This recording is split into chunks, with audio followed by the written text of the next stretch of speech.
I think we have the last one of an author here. One that's actually been running quite a lot of anomalies. Aleana. They have been writing a lot of series 1 and 2. And from the looks of it, it's the last one of theirs. Yeah. The previous one that we read of theirs was 2569. Yeah, because I remember they had a bunch of 6-9s in the series, in this series. Like literally every 6-9 from the last 500 SCPs they wrote. And now this is the last one of theirs. 2569 was a blood lamp, by the way. It was a lava lamp that like took your blood and that became like the wax that like flowed up and down. And if you turn it off, the blood will come back to you. But you have to be careful because if there's 2 people in it, then the blood will get mixed and you might get somebody else's blood that your body is not used to in your own body, and that can cause some complications. But yeah, okay. Aliana, your last work, it was a pleasure reading all your work. The very first one of yours that I got to read was 020, Unseen Mold, and I got to enjoy a bunch of them all the way down to this one. I will probably see about a couple of your joke SCPs in the future, but from the main line, this is the last one I get to see from yours. So let's see what this one is about, called Milk and Bananas. Okay. Oh, it's a very short one. I tip my hat to you if I could wear a hat. Right now I could because the afro is not full size yet, but full size afro I cannot wear a hat. Up to class you could. I can wear like one of those Rasta beanies, but other than that I cannot. Special containment procedures. SCP-2592 is housed in a standard humanoid containment cell at the humanoid containment site 6-3. In lieu of a standard humaniform entity diet, SCP-2592 is to be fed one bowl containing 2 sliced Class 1 AU bananas in 350 milliliters of whole milk daily. Milk and bananas. Only personnel testing at an extrasensory resistance index of 65 or higher are allowed within SCP-2592's containment area, only with prior permission from at least one Level 3 senior researcher. Personnel experiencing unusual headaches, hallucinations, or nosebleeds are to exit the containment area immediately and undergo mandatory mind-affecting memetic hazard quarantine. And here we have a picture. Photograph recovered during initial containment, context unknown. So it looks like... yeah, okay. Okay, lady. Not sure what you're doing at the beach without any eyes. You cannot even enjoy the water, looking at the water. SCP-2592 is a thin humanoid entity, 157 centimeters in height and 42 kilograms in mass, with rudimentary telepathic capabilities. Recovered on 1923 from a beach home near Darkwood, France. She's really light. 42 kilograms, that's very light. I literally like used the machines like this, and these were 50, so I could basically like do this to her body easily. SCP-2592 is intelligent and can understand simple phrases and words in French, but does not appear to be capable of speech. Due to its lack of eyes, yeah, we realized, SCP-2592 navigates its surroundings primarily using touch, but can telepathically detect the presence of human subjects within a range of approximately 5 meters. So she would like, oh, okay, this is a table. I'm here by a table, okay. And then once a human comes into like contact, she's like, who's there? Oh my god, is that why she turned around in this picture? Because she felt somebody coming closer. So she's like, oh. Imagine being a random person who sees this lady on the beach. Is like, oh, a single lady at the beach. Let me talk her up. And you just like walk up to her like, hey, pretty mama, how's it going? And she like just turns around. There's no eyes. You're like, whoa, sweet Jesus.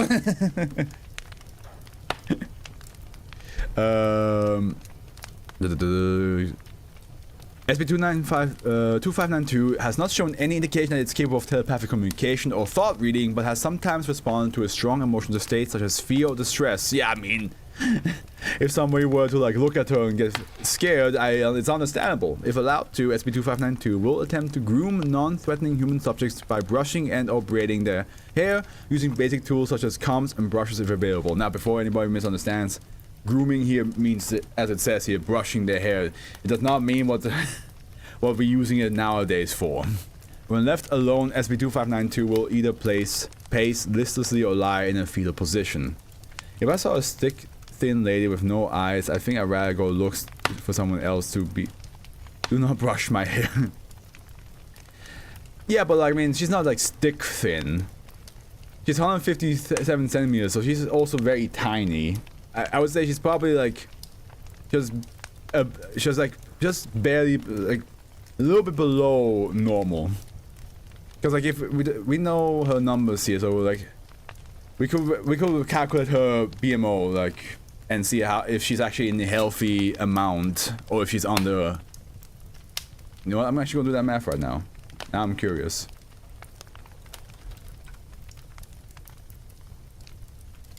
No, it's not BMO. What is it called?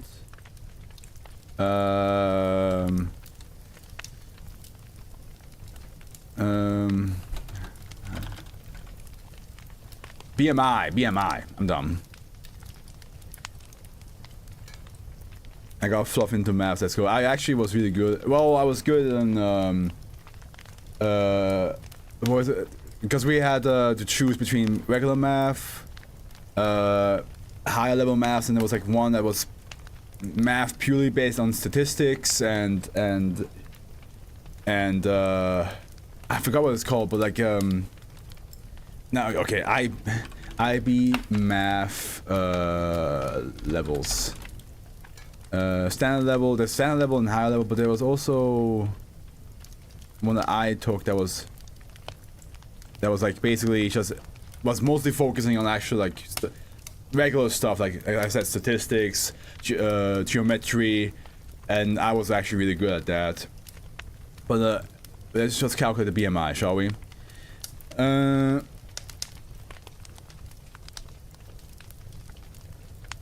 So, let me get my phone.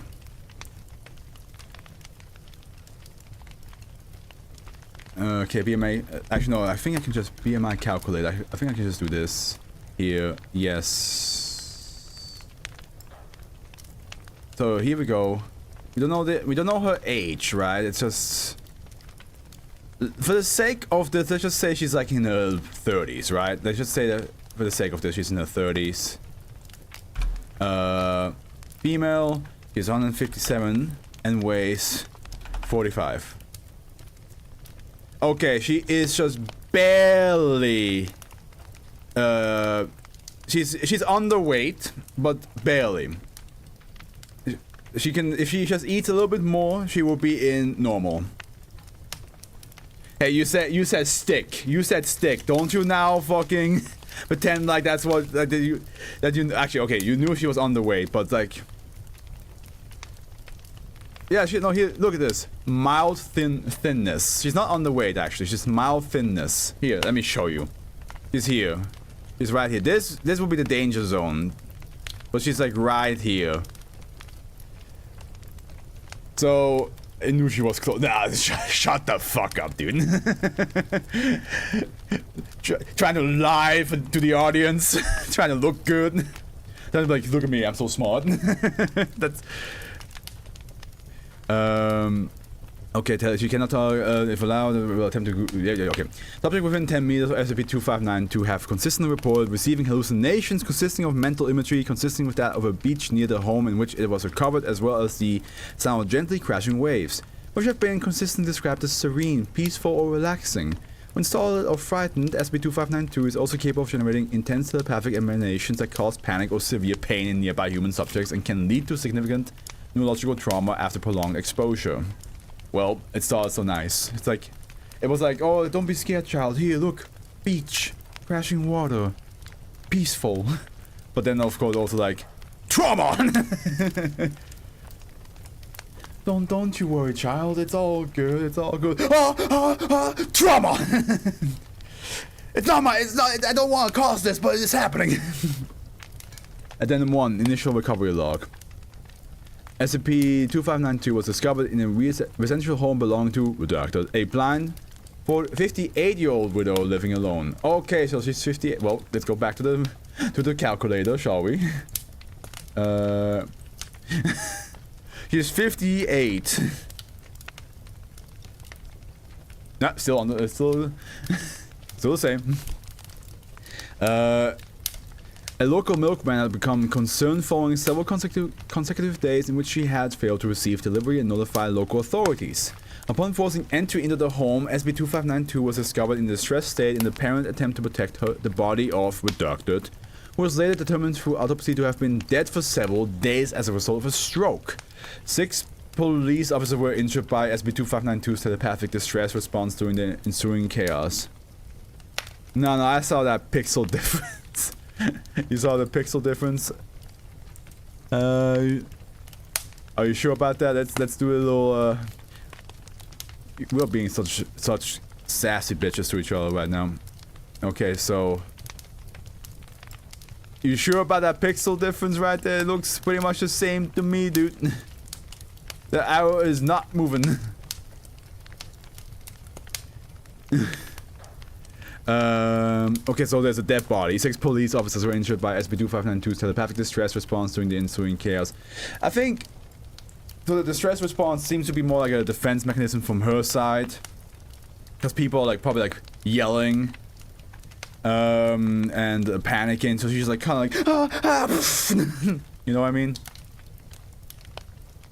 I think she doesn't mean any harm, but it's just like some sort of like defense mechanism that... she has no control over. The Foundation was notified by regional authorities and dispatched a containment team to the home. Still in distress state from its prior contact with local authorities, SCP-2592 incapacitated several members of the containment team before containment specialist De Villiers, having taken stock of the composition of refuse with the home, management to calm SCP-2592 by offering several bananas and a bowl of milk. Oh, okay, I understand the previous sentence now. It's not that like if you panic, she will cause you to be stressed. If she panics, she will cause trauma and pain. That makes a lot more sense. I was like kind of like, why would... But it still sounds like it's very much out of her control though. It's like, it's kind of like an emotional trigger thing. A thorough search of the premises turned up a single photograph, but no additional evidence relating to SCP-2592 or its origin. Wait a minute. I skipped. I'm sorry, I skipped. Management to, by offering it several bananas and a bowl of milk. SCP-2592 immediately ceased its distress response and became docile, after which Foundation personnel managed to secure it for transport to the nearest containment facility. And now, yeah. Containment specialist Villiers was awarded the Foundation Star for his bravery and quick thinking that led to the safe recovery of an anomalous humanoid entity and was saving the lives of several members of its containment team. Eliana, thank you. I'm sorry that we, if you see this video, I'm sorry that me and Crazy were going on a side tangent about if your character was underweight or not. But very sweet idea of what seems to be a woman that just cannot see anything because no eyes, and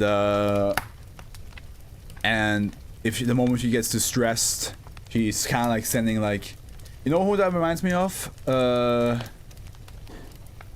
have to be very careful now because the game is very like, you know, more on the erotic side. So I have to be careful that the pictures that show up are not gonna get me in trouble. I will look for a specific picture and then make it a full screen thing so that I don't like, yeah. So I don't accidentally, you know, cause... This is perfect. Here we go.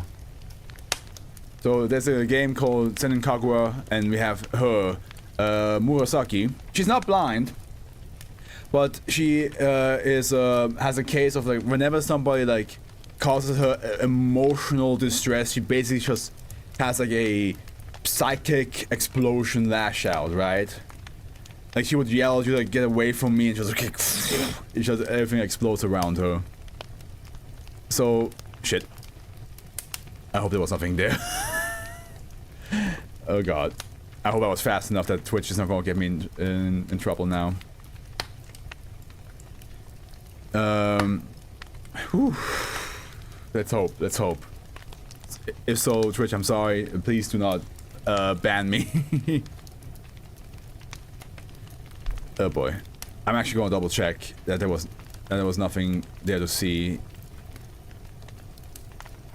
No, we're good. There's nothing here that could have gotten me in trouble, luckily. But that was a close call. But yeah, it reminds me of that basically. It's like the whole idea of like, you know, emotionally being so distressed that you just kind of like involuntarily just explode. So that's what I think is the case for her as well. But hey, nice send off from Eliana, our author, right here. Again, we will see their work in the joke SCPs again. But as I said before, main line done.